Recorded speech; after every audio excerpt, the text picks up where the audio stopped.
and welcome back to my channel. Today I have a special guest who is my grandma. Hello, I'm Linda. And today I wanted to do a video interviewing my grandma because she has been self-publishing books since the 90s, and I thought it would be really cool to have a perspective of someone who has been self-publishing for a really long time versus someone who's only been doing it for 6 years.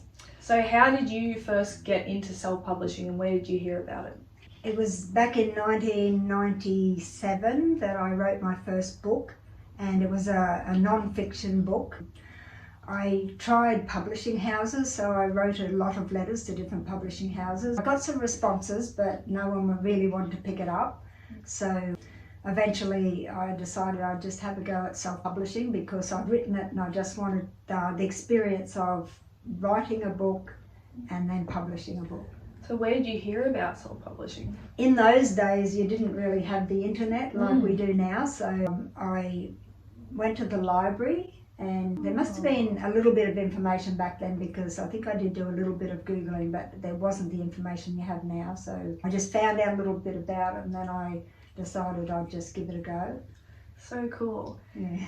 So how many books have you self-published from when you started till now? 4 or 5. Wow. And how do you think the self-publishing industry has changed from the 90s until now? It's changed so much.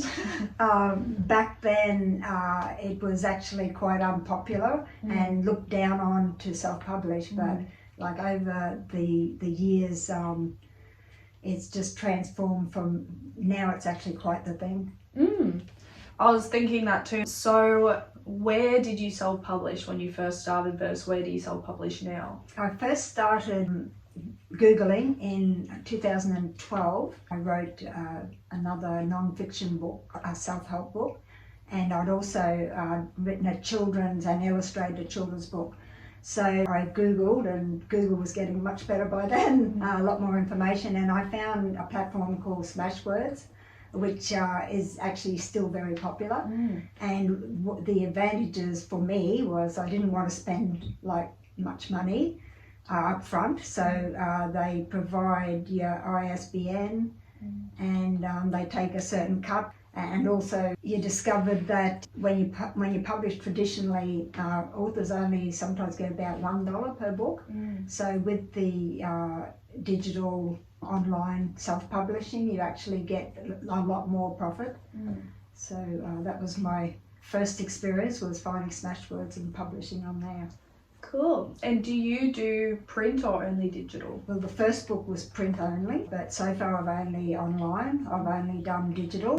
Inspired by you, I'm kind of looking at also doing print. And how did you come up with your covers, or who designed them from the beginning, like back in the 90s and now? Yeah, well, the first one I actually found a publishing house in Cairns because I was living in North Queensland, and I actually designed the cover, but they printed. Cool. Yeah. Did it come out nice? It was mediocre. Yeah. And then the next book that I published, the 2 books, I did actually my own cover for both of them, because on Smashwords then you could take a photo and you could use that. So I took a nice photo and I did my own titles. It was a photo of a lighthouse and yeah, very nice scenery. The other one I hand drew because it was a children's illustrated book. So that was the first time, but now recently I use a service providing platform called Fiverr.com, and I found someone on there to do my more recent one. Cool. So now that you've been self-publishing for so long, would you consider traditionally publishing if you had the opportunity? Yes, I totally would. If I had the opportunity, but again, it's become more difficult to actually self-publish because most of them want you to have an agent. Yeah. So it's not that easy to submit manuscripts as it once was. That's so true. You could do it unsolicited in the past, but now less publishing houses accept unsolicited manuscripts. I've heard that too, and also these days people are self-publishing so professionally that it's kind of the same, and people are making more money self-publishing sometimes than traditionally. Yeah, yeah, because publishing traditionally doesn't guarantee sales. It probably helps because the publishing house will promote you, but it doesn't guarantee. Exactly, and after they pay you that first bonus, you have to pay them back in royalties from them selling your book before you even make any. Yeah, a percentage. Yes. So how did you go about formatting? How did you know about formatting and how to format, and where did you do it? As a new author back in 97, and when I was writing my first book, I just copied off printed books. So I'd have a look and see how they were formatted, and I just copied that format. So back then. But as time's gone on, platforms like Smashwords and Draft2Digital, they provide so much information on how to do it and even how to market, which is something I have to look into more because I really need to market my books better. Me too. Do you do the front and the back, the copyright stuff? Where do you find that? I did what Smashwords told me to put in there.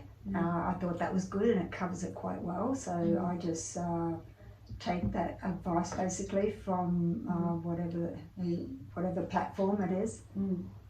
Cool, yeah, because I only found that I started doing that when I did the Heart Breathings course, the one we did together, because she gave a website that generates it and you just put in your details and it does that for you. Yeah, okay.